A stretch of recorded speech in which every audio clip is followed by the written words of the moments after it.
Here's what every float and wellness center owner gets wrong at some point about how you create, how you show up on social media.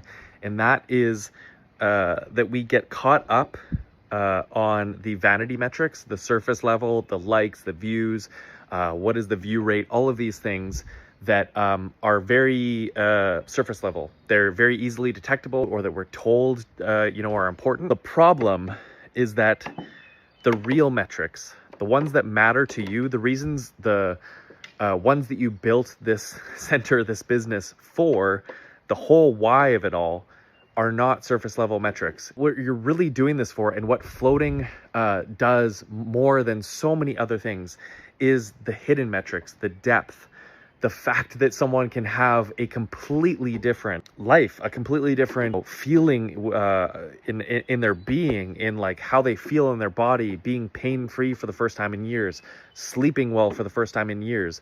These incredible, again, hidden, because they're so powerful. They're often so vulnerable that sometimes they're not shared. Some people are not open or willing to share them, and that's totally fine. And it's important that we, respect that.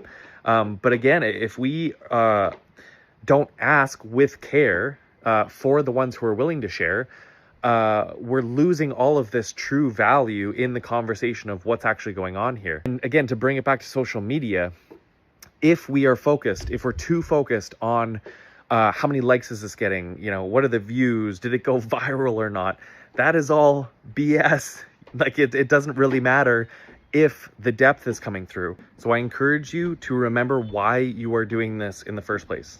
First and foremost, the why of your business, and then the why of the content, the showing up, social media, all these things, sharing your story, sharing the stories of your clients and your customers with their permission. And yes, we can look at the metrics. That can be one thing in terms of those surface level, the easy to spot and understand metrics, but have a big grain of salt with it and keep your focus on the depth. Because if you are creating and you're consistent, and that leads to more people coming through who are more educated, who are booking in on a more regular basis, members who are more active, and then again, that leads to more transformative flow practices. It leads to more deeper, more depth in their stories and the transformation that they're having. You might be working with much smaller numbers. You probably will be.